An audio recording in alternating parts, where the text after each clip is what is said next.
A Bíblia em um ano. Uma experiência de encontro com Jesus Cristo, a Palavra de Deus.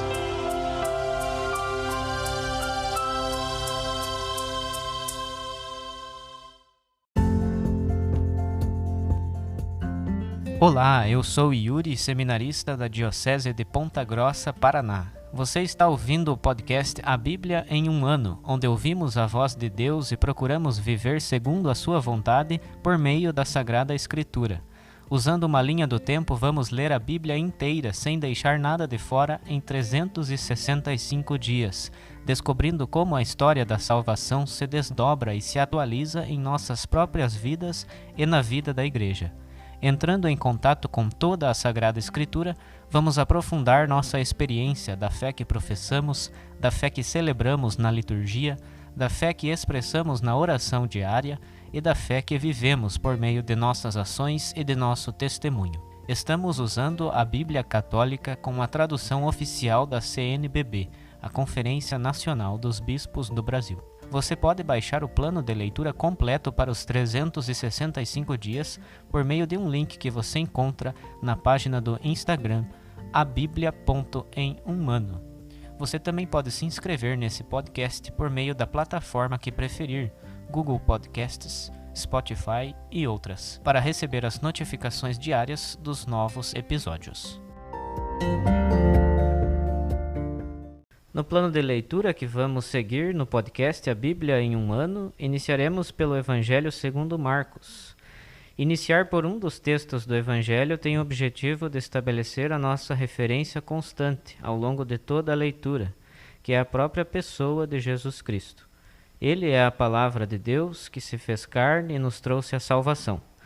Por isso, na Sagrada Escritura, lida como um todo, mesmo com a diversidade de livros, gêneros, épocas e contextos de escrita, temos a oportunidade de vislumbrar e encontrar Jesus.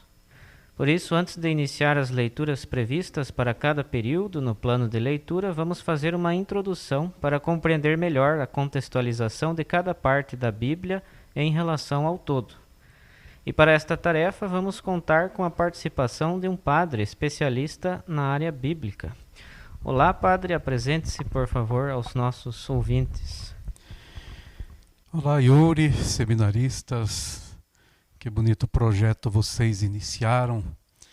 Que Deus abençoe, todo o esforço de cada um de vocês, toda essa boa vontade de contribuir, de partilhar os próprios conhecimentos, mas também da própria vida, do próprio jeito como vocês também vão se colocando na luz da Palavra de Deus e deixando que ela ilumine as suas vidas. Então, parabéns, e os nossos votos aí, que essa obra traga muitas graças, para o bom povo de Deus.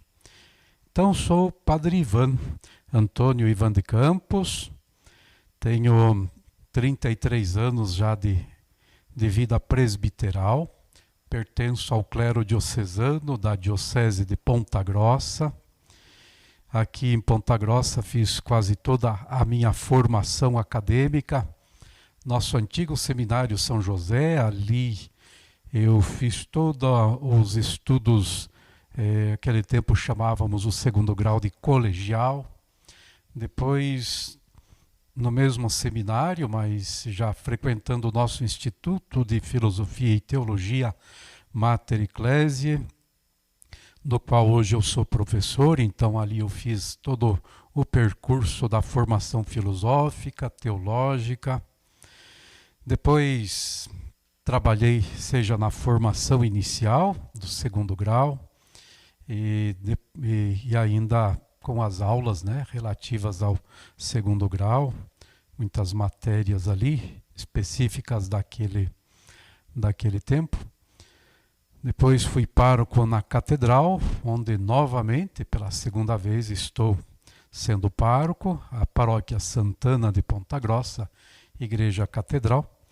Mas logo em seguida, ao meu primeiro momento de pastoreio nessa paróquia, fui enviado para Roma para fazer aí na área bíblica um mestrado.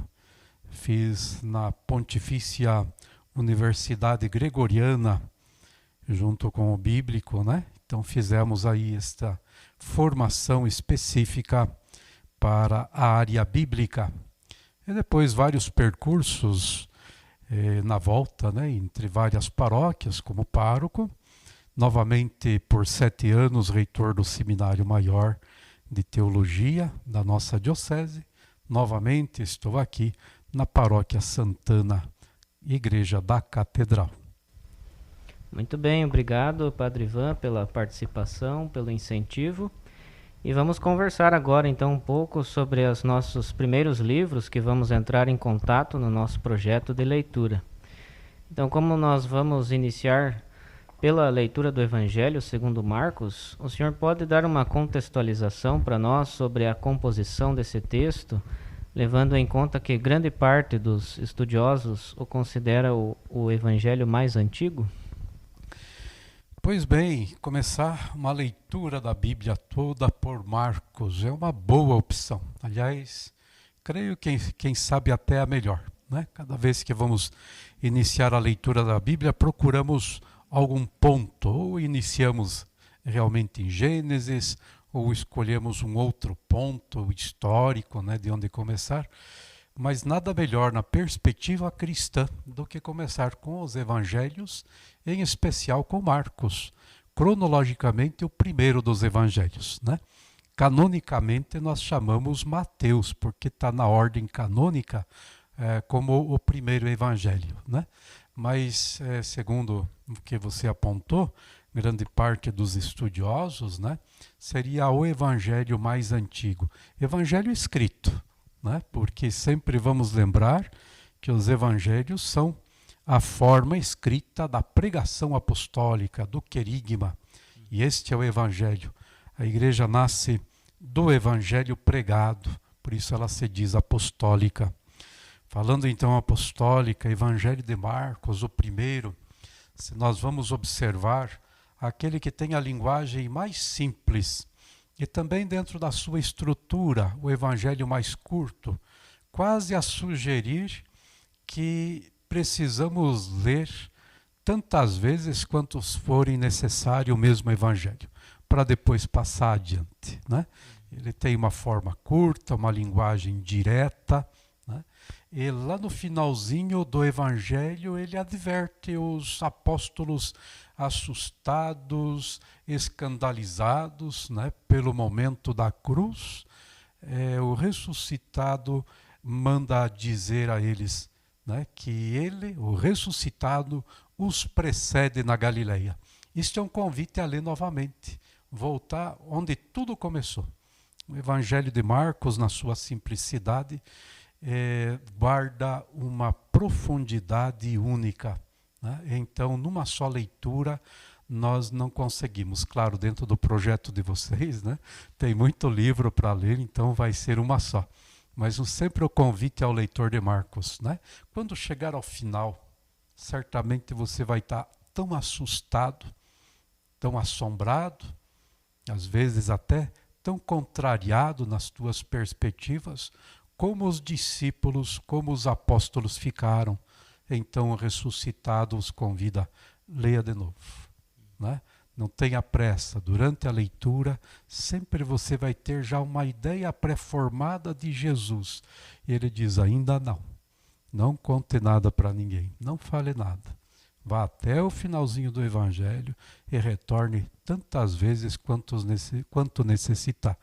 Porque é o Evangelho da identidade de Cristo e, ao mesmo tempo, da identidade cristã, da identidade do cristão, do discípulo de Jesus, né? Geralmente é esse o contexto, né? A leitura contínua vai provocando sempre uma pergunta: quem é este homem? E quando achamos já que já o compreendemos, vem a advertência: não, ainda não fale nada para ninguém, né? E aí continuamos. É um Jesus que não fala muito, um Jesus visto um tanto quanto pelas costas, no sentido de que convida, provoca sempre ao seguimento. Sempre precisamos estar para compreender a sua pessoa nas suas pegadas, no seu discipulado. contemplando as obras que faz, cada uma mais maravilhosa que a outra, mas não é tempo ainda de dizer se nós o conhecemos, se nós o entendemos. Precisamos ir até o momento da cruz, do escândalo. Ali então se desnuda para nós que qualquer perspectiva humana, né, na relação da identidade de Cristo pode ser mero entusiasmo, pode ser um tanto quanto enganosa. Precisa contemplar a cruz, quem sabe até poder chegar com o centurião romano e aí sim professar, depois de muitas leituras, verdadeiramente este era o Filho de Deus. O Evangelho já começa dizendo isso, o Evangelho de Jesus Cristo, o Filho de Deus, né? Lá no finalzinho, enquadrando, né? Este é verdadeiramente o Filho de Deus. Ótimo, maravilha. E nós podemos então afirmar que Marcos queria deixar então esta mensagem central, né, para transmitir para nós cristãos de hoje também, e naquela época em que ele escreveu, mas para nós também. Seria esta mensagem então do discipulado e de que Jesus é verdadeiramente o Filho de Deus? Certo, né? Então vamos dizer assim, os dois pontozinhos, duas mensagens, entre outras tantas que vão surgindo, né?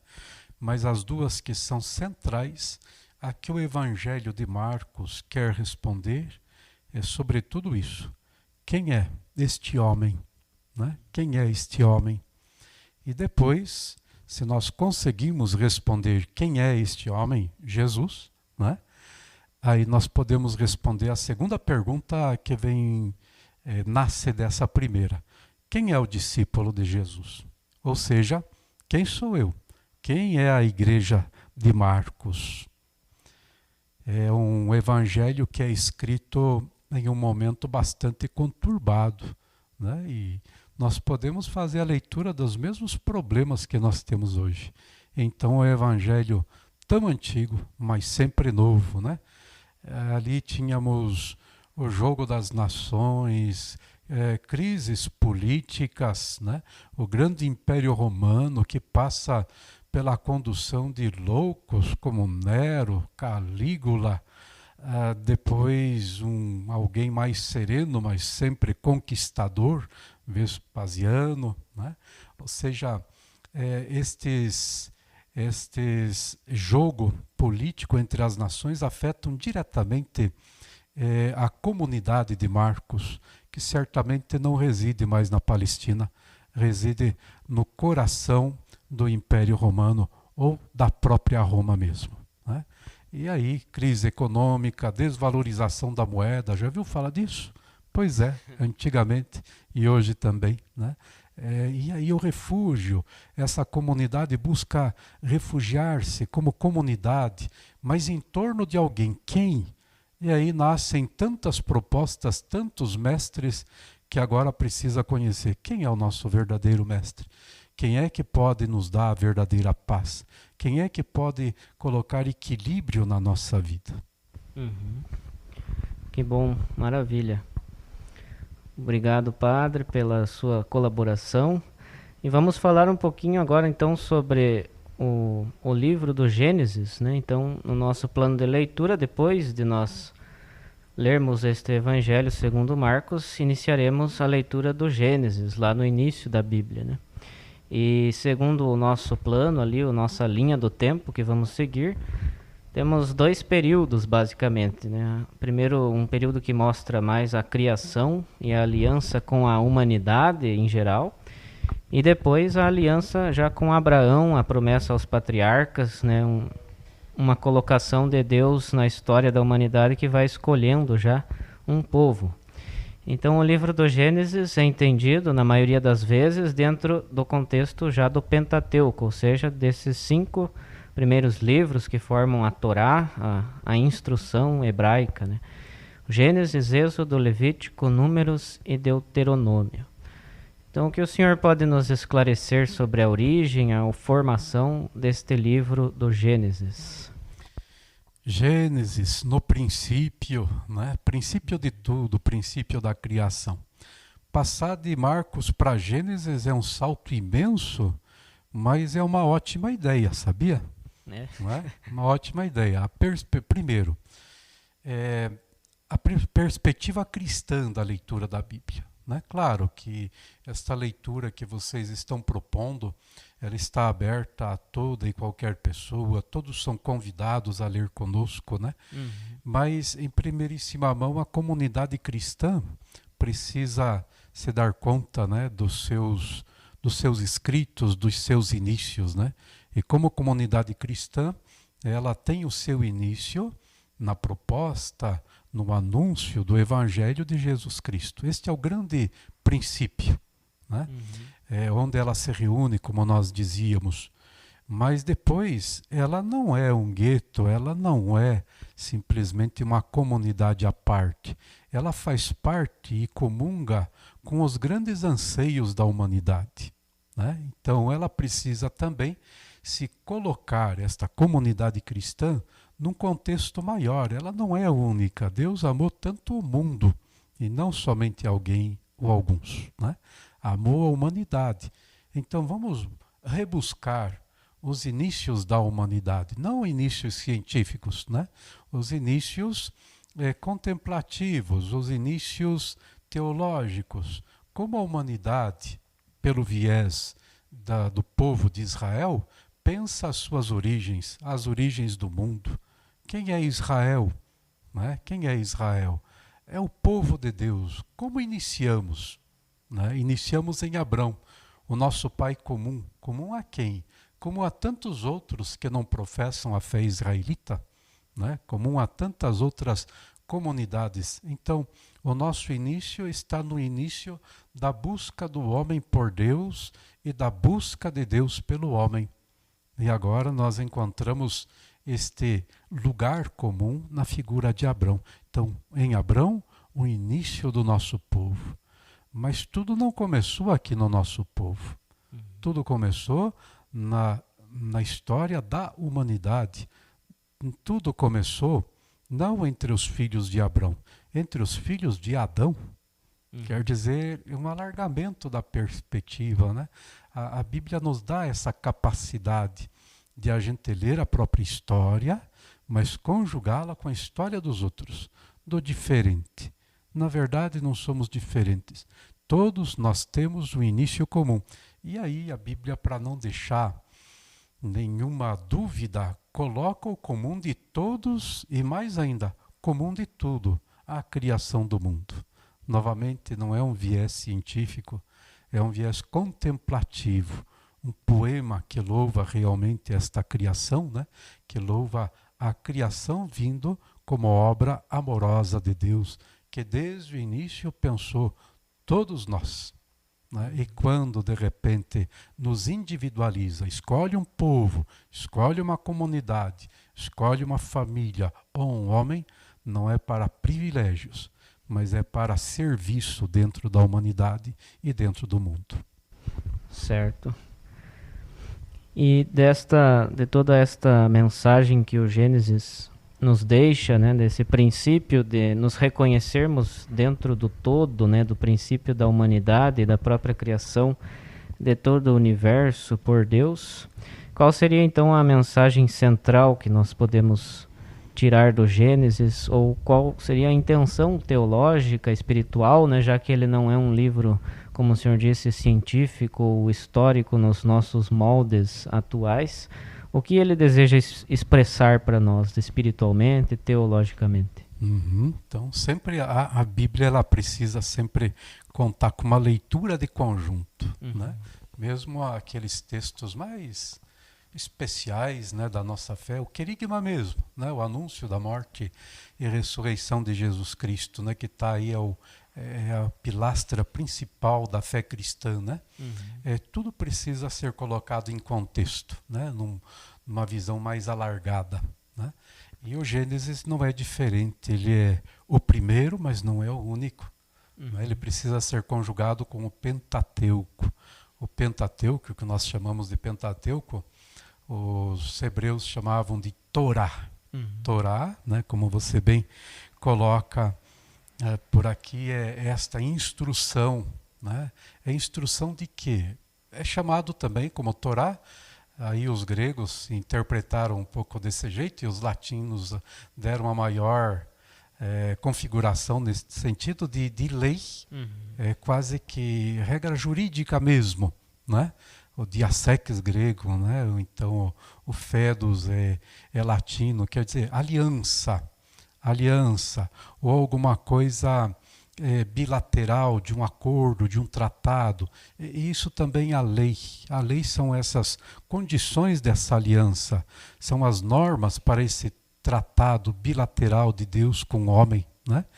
Mas antes de tudo é instrução dos pais para seus filhos. Os pais não começam a vida dos seus filhos indicando normas, né? Eles começam indicando filiação, paternidade, tradições, valores, né? Então o Gênesis junto com a Torá, conjugada com a Torá, são os inícios do ensinamento de casa mesmo, ensinamentos dos pais para seus filhos, né? O que é vida, o que é o mundo, quem somos nós, de onde viemos, por que somos assim, porque os outros são de repente diferentes. Quem são os outros? Quem somos nós, né? Veja que somente depois de colocar esses princípios da instrução é que daí se desce as regras. É um terceiro elemento lá no Levítico, né? Que está lá no centro. Mas mesmo depois de tecer as regras, continua contando história, números e um grande sermão sobre a história, Deuteronômio. Né? Então a lei ela não é impositiva no sentido de ser única e manifestadamente categórica, né? As coisas têm que ser assim porque Deus decidiu que é assim. Não. Tudo vem de quem somos nós, quem é Deus, qual é a relação nossa com Deus, qual é a relação de Deus conosco, com os outros, com a humanidade. Aí sim, depois de uma relação, vem as normas para assegurar que esta relação seja boa, produtiva, abençoada, né? Então você perguntava o Gênesis é o princípio da instrução. Tudo que está ali são ensinamentos paternos mesmo, com carinho paterno, para que os filhos cresçam sabendo quem são, onde estão, qual é o sentido da sua caminhada, da sua jornada. Certo, esta é uma chave de leitura, então, né, muito importante para nós, que às vezes tentamos ler, né, com os nossos olhos ou com aquilo que nós vivemos hoje, uma experiência diferente, né, e acaba sendo anacrônico. Então é importante ter essa noção para nós, para fazermos essa correta leitura, né, e entender o Gênesis como essa mensagem paternal. Parece muito importante mesmo para nós cristãos. E depois, paralelamente, então, a todas essas leituras, tanto do Evangelho de Marcos quanto do Gênesis, nós já estaremos lendo simultaneamente o livro dos Salmos, né? Alguns salmos vão sendo lidos. Então, o livro dos Salmos faz parte dessa tradição sapiencial da Bíblia. E o que isso significa, né? E qual o contexto, então, em que são compostos os salmos? Pois é, os salmos, falar de contexto para os salmos é até um pouquinho complicado, né? Porque eles pertencem à oração de todo homem e do homem todo, né? De todo homem, porque ali está o coração orante de toda a humanidade, em seus diversos aspectos, suas diversas experiências, vivências, né? Então, nós falávamos de Gênesis, né, como uma grande instrução familiar, né? O mesmo nós podemos dizer com os Salmos, né? Os pais vão ensinando os filhos as primeiras palavrinhas, às vezes inarticuladas, né? Eles não conhecem toda a valência, todo o significado daquilo que vão dizendo. Eles vão aprendendo com aquilo, né? Desde um balbuciar até a formulação dos primeiros conceitos, bem primários, bem simples, até depois uma fraseologia mais elaborada do filho que já cresceu, já se formou, né? Já tem instrução linguística, científica, mas continua ainda a expressar necessidades do seu coração, necessidades de reconhecimento do mundo ao seu entorno e, sobretudo, necessidade de se entender bem situado na vida.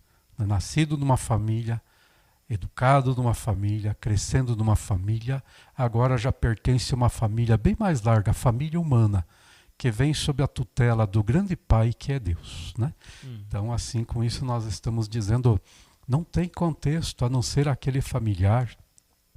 E os salmos são elaborações de muitos lugares, de tempos diversos e de autores diversos, desde alguns mais elementares, né, que falam das coisas simples do dia a dia.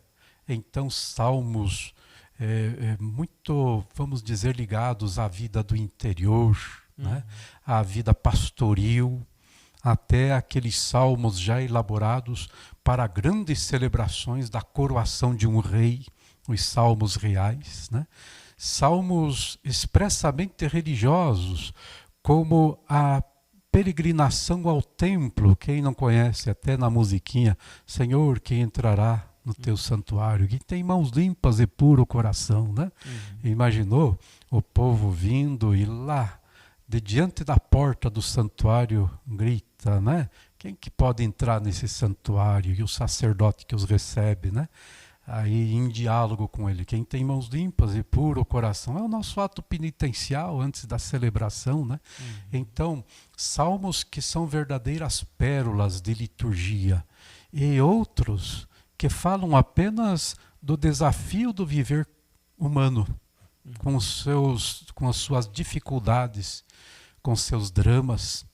O salmo do homem morrente, né? Quer dizer, aquele que está no final da sua vida e agora não tem mais para onde lançar sua esperança, seus olhos, e lança em Deus, né? Com um reclame, não te louvam os que descem a cova. Quer dizer, um salmo de desespero podia ser se ele não tivesse onde repousar o seu último olhar, e ele repousa em Deus. Então, mesmo que às vezes pareça um salmo terrível, ele é um salmo de são salmos de profunda consolação, né?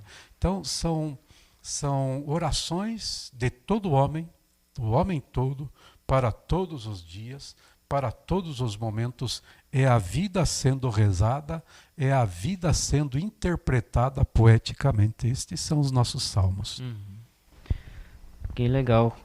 E considerando então essas dimensões, né, do salmo, tanto a sua dimensão bem humana, né, existencial do homem, quanto também a ação de Deus, ali um diálogo com Deus, qual seria também para nós cristãos, né, o sentido de rezarmos os salmos, né? O Senhor já falou, né, que é para todo homem, a todo momento, mas qual o sentido então cristão propriamente, né, de nós rezarmos e continuarmos lendo e rezando os salmos? Certo, né? Além do aspecto comunitário, né, nós rezando mesmo individualmente os salmos, nós estamos realizando uma obra comunitária. Os salmos são a expressão da vida de um povo, de Israel. Mesmo que fale de todo o povo, de todo homem, mesmo que não pertença a Israel, mas é a oração da comunidade de Israel, né? Quando os cristãos também começam a rezar, diz o Lucas no Atos dos Apóstolos, né, que os cristãos eram assíduos na oração e na frequência ao templo. O templo é a casa de Israel, quer dizer que eles não se entendiam fora da comunidade santa de Israel, mesmo que marcadamente tivessem algumas diferenciações bem básicas, né, quanto à estrutura do seu culto, até mesmo da sua fé no Messias, que já chegou, enquanto a fé de Israel é do Messias que está para chegar, mas sempre o Messias, né? Então, eles se entendiam dentro da comunidade de Israel. Mesmo depois de uma ruptura dentro dos esquemas religiosos, ainda se entende, né, dentro de uma comunidade. Então, rezar com os salmos é se ver integrado nas linhas das grandes comunidades cristã, judaica. Mas tem um outro pontozinho também, que o Salmo nos indica, em especial no sentido cristão. Né? Quando nós dizíamos que o Salmo, para além ainda da comunidade cristã ou judaica que seja, é a oração de todo homem, do homem todo no sentido, todo o seu aspecto vem celebrado nos Salmos. É a encarnação do Verbo, né? Seja Cristo, o Verbo de Deus, se fez homem, se fez carne. E ele assumiu a realidade humana total. Tá bom que dentro também das características regionais, então era um judeu, um israelita, né?